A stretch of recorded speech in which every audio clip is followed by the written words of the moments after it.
So who broke down, who broke through? Here to debate, Republican strategist John Thomas and former Obama-Biden campaign regional field director Robin Biro. Thank you both for joining us. We appreciate it.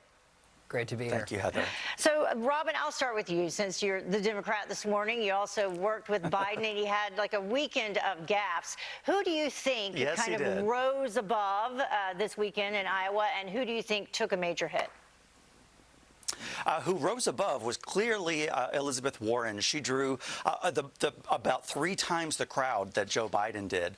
And they followed her around the fair, taking selfies and asking for autographs. That wasn't happening for Joe Biden. He's still leading there in Iowa. But, you know, he was his normal self. He was, you know, he gave some heartfelt speeches. But once the events wore on, he was prone to those gaffes that were you know, he's very well known for. Also, Mayor Pete did really well. He's, you know, sort of the standout basically in any room he's in, he's usually the smartest guy in the room. And that's basically what the Iowans were saying after this weekend. Yeah, another thing that they were saying, John, is that if you compare and contrast Warren and her campaigning, it was much more about policy, where Biden seemed to be coming out really against President Trump. That was really his goal.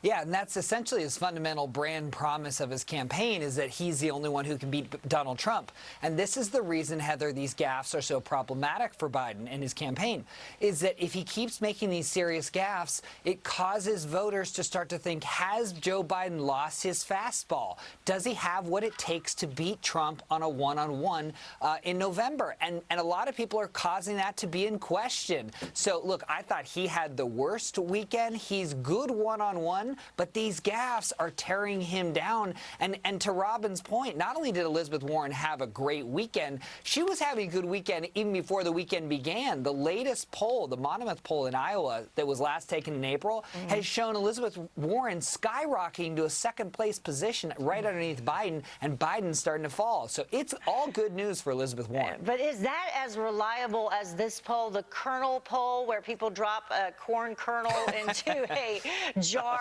I love that. Yeah, Joe Biden is still at 24% there. And then Buttigieg, Robin, you had mentioned he had a good showing. He's at 16%, followed by Warren with 15%. I also want to ask you, Robin, and you can tackle this first. In terms of the racial division, are Democratic candidates focusing too much on that? These are tough times. You know, I'm glad we're past everything from last week, but these are important things that need to be discussed. So they have to do that. They have to address that, Heather. But I'm really glad to see people like Elizabeth Warren. She's strategically hitting all the right marks. She rolled out her plan for rural America right before heading to Iowa. That was great strategy. So did Senator Klobuchar.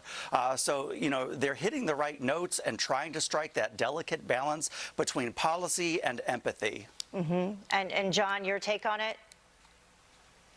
Well, I think at some point, you know, you get tired of the Democratic campaigns all just like echoing racism, KKK, Nazis over and over. I mean, Bernie Sanders has been saying that for years, and it just starts to feel trite. It doesn't have the same impact it once did. And the bigger problem is, look, this feels very like Hillary Clinton's kind of broad, deplorable statement. And while they're talking and calling Donald Trump and his supporters and his donors all racist, they're not making the broader case on a policy level of what their ideas are to lift up Americans. So I think it's a dangerous thing for them to keep falling in this trap. Yeah, we didn't even have time to address the fact they're blaming him on the mass shootings as well. John and Robin, thank you so much for joining us this morning. We appreciate it. It continues. Long time to go. Thanks. Well, the time now is about 20 minutes until the top of the hour. And cash for